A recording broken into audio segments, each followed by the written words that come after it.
দাঁড়াও দাঁড়াও দাঁড়াও, আগে কিন্তু আচার দেখলে জিভে জল আসলে চলবে না। তার আগে আচার বানানোর পুরো প্রসেসটা তোমাদের ভালো করে দেখতে হবে। সো হ্যালো এভরিওয়ান, আমি আবারও চলে এসেছি তোমাদের জন্য নতুন একটি ভিডিও নিয়ে। আমি আজকে আমার মায়ের হাতের স্পেশাল আমের আচারের রেসিপিটা তোমাদের সাথে শেয়ার করব। আর গরমকালে কার না আচার খেতে ভালো লাগে, সবারই কিন্তু আমের আচার খেতে ভালো লাগে, সেটা হোক টক কিংবা মিষ্টি আচার। তো চলো, আচার দেওয়ার জন্য প্রথমে আম গাছ থেকে কাঁচা আমগুলি পেড়ে নেব। এবার কিন্তু আমাদের আম গাছে প্রচুর আম ধরেছে, আর আচার বানানোর জন্য কাঁচা আমগুলো একদম ফ্রেশ হতে হবে।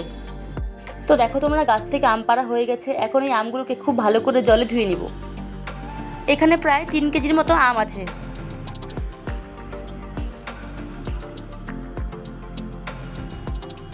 এরপর এইভাবে ছোট ছোট টুকরো করে কেটে নেব, খুব বেশি ছোট করব না। এখন এই কাটা আমগুলির মধ্যে নুন মাখিয়ে এক রাতের জন্য রেখে দেব।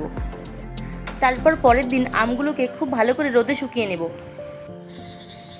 আচারে দেওয়ার জন্য যেসব উপকরণ লাগবে সেগুলি হলো লবণ, হলুদ গুঁড়ো, ধনেটা আধা গুঁড়ো করেছি, মৌরি গুঁড়ো, গোটা কালো জিরে, গোটা মেথি, লঙ্কার গুঁড়ো, আর লাগবে সর্ষের তেল। সর্ষের তেল কিন্তু প্রথমে গরম করে পরে ঠান্ডা করে নিয়েছি। সর্ষের তেল গরম করে দিলে তেলের যে কাঁচা গন্ধটা হয় সেটা আর করবে না। এরপর আমগুলোর মধ্যে একের পর এক সব মশলাগুলো দিয়ে খুব ভালোভাবে হাত দিয়ে মাখিয়ে নেব। আর হ্যাঁ, মশলাগুলো কিন্তু হালকা ভাজা করে তারপর কিন্তু গুঁড়ো করে নিতে হবে। আচার কিন্তু হাত দিয়ে মেশালেই মশলাগুলো ভালোভাবে আচারের ভিতরে ঢুকবে আর খেতেও ভালো হবে। তো দেখো, মা এখন আচারের মধ্যে বেশি করে তেল দিয়ে দিচ্ছে, কারণ আচারে তেলটা একটু বেশি লাগে। আর দেখো, মার এখানে প্রায় আচার বানানো কমপ্লিট।